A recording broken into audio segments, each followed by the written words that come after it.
سرکاری دفتروں کے چکر، کاغذات کے لیے لمبی لمبی لائنیں اور پھر گھنٹوں کا انتظار، یہ ایک ایسا تجربہ ہے جس سے تقریباً ہم سبھی گزرے ہیں۔ لیکن ذرا سوچئے، کیسا ہو اگر یہ سب ختم ہو جائے اور حکومت خود چل کر دروازے پر آ جائے؟ جی ہاں، پنجاب میں اب کچھ ایسا ہی ہو رہا ہے۔ آئیے دیکھتے ہیں کہ یہ پروگرام کیسے سرکاری خدمات کو دفتروں سے نکال کر سیدھا لوگوں کے گھروں تک پہنچا رہا ہے۔ چاہے شناختی کارڈ بنوانا ہو، گاڑی کی رجسٹریشن کروانی ہو یا کوئی اور ضروری سرٹیفکیٹ لینا ہو، اس کا مطلب ہوتا ہے پورا دن خراب، آنے جانے کی خاری، اور کئی بار تو ایجنٹس کو الگ سے پیسے بھی دینے پڑتے ہیں۔ یہ ایک ایسا تھکا دینے والا چکر ہے جو شہریوں کے لیے واقعی ایک بڑی پریشانی بن جاتا ہے۔ تو پھر اس سب کا حل کیا ہے؟ اچھا، پنجاب حکومت نے انہی ساری مشکلات کو ختم کرنے کے لیے ایک بالکل نیا قدم اٹھایا ہے۔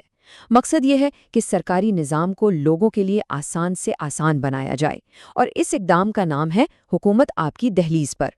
تو یہ مریم کی دستک آخر ہے کیا چیز؟ دراصل یہ پنجاب حکومت کا ایک بڑا اہم پروگرام ہے جسے پنجاب انفارمیشن ٹیکنالوجی بورڈ چلا رہا ہے۔ اس کا بنیادی مقصد بہت ہی سیدھا اور صاف ہے، ٹیکنالوجی کو استعمال کر کے سرکاری خدمات کو دفتروں کی فائلوں سے نکال کر سیدھا شہریوں کے گھروں تک پہنچانا، تاکہ یہ سارا عمل آسان، شفاف اور بہت تیز ہو سکے۔ اچھا، اب ذرا اس پروگرام کے مقاصد پر نظر ڈالیں۔ یہ واقعی کافی دلچسپ ہیں۔ پہلا مقصد تو بالکل صاف ہے، لوگوں کو گھر بیٹھے سہولت دینا۔ لیکن بات صرف یہیں ختم نہیں ہوتی۔ یہ پروگرام نوجوانوں کے لیے روزگار بھی پیدا کر رہا ہے، آن لائن بکنگ سے سارے عمل کو آسان بنا رہا ہے، اور سب سے اہم بات، ایک ریٹنگ سسٹم کے ذریعے شفافیت لا رہا ہے۔ مطلب یہ صرف سہولت نہیں ہے، بلکہ یہ وقت اور پیسے کی بچت کے ساتھ ساتھ ایک قابل اعتماد نظام بھی بنا رہا ہے۔ تو سوال یہ پیدا ہوتا ہے کہ یہ پورا سسٹم کام کیسے کرتا ہے؟ کیا یہ کوئی بہت مشکل کام ہے؟ نہیں، بالکل نہیں۔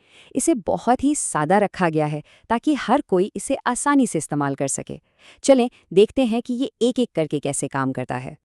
دیکھیں، یہ پورا عمل صرف 6 آسان مراحل میں ہو جاتا ہے۔ سب سے پہلے موبائل ایپ، ویب سائٹ یا کال سینٹر کے ذریعے سروس بک کی جاتی ہے۔ اس کے بعد حکومت کا ایک منظور شدہ نمائندہ، جسے سہولت کار کہتے ہیں، وہ گھر آتا ہے۔ وہ آپ سے ضروری کاغذات اور فیس لیتا ہے اور درخواست کو آگے سرکاری کارروائی کے لیے بھیج دیتا ہے۔ جب دستاویز تیار ہو جاتا ہے تو اسے سیدھا گھر پر پہنچا دیا جاتا ہے۔ اور آخر میں سب سے زبردست چیز آتی ہے، شہری اور سہولت کار دونوں ایک دوسرے کو ریٹ کرتے ہیں، جس سے پورے نظام میں ایک ذمہ داری اور جواب دہی کا احساس رہتا ہے۔ تو گھر بیٹھے کون کون سی خدمات مل سکتی ہیں؟ فہرست کافی لمبی ہے۔ شناختی کارڈ کی تجدید سے لے کر پیدائش اور وفات کے سرٹیفکیٹس تک، گاڑی کی رجسٹریشن سے لے کر پراپرٹی کے کاغذات تک، یہاں تک کہ ڈرائیونگ لائسنس کی تجدید جیسی اہم ترین سروسز بھی اب گھر کی دہلیز پر دستیاب ہیں۔ ظاہر ہے یہ ساری سہولت جدید ٹیکنالوجی کے بغیر تو ممکن ہی نہیں تھی۔ تو اب ہم ذرا اس ٹیکنالوجی پر نظر ڈالتے ہیں جو اس پورے نظام کو چلا رہی ہے اور اسے محفوظ بھی بنا رہی ہے۔ اس پورے نظام کی جو بنیاد ہے نا، وہ ہے جدید ٹیکنالوجی۔ بکنگ کے لیے ایک آسان سی موبائل ایپ اور ویب سائٹ ہے۔ اگر اسمارٹ فون نہیں ہے تو کوئی مسئلہ نہیں، کال سینٹر کی سہولت بھی موجود ہے۔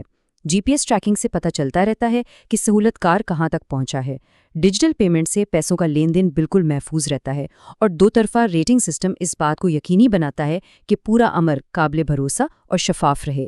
لیکن اس سب کا اصل فائدہ کس کو ہو رہا ہے؟ یہ پروگرام صرف شہریوں کی سہولت کے لیے نہیں ہے، بلکہ اس کا ایک اور بہت بڑا فائدہ ہے جو سیدھا ہمارے نوجوانوں کو مل رہا ہے۔ اور یہ واقعی ایک ون ون صورتحال ہے۔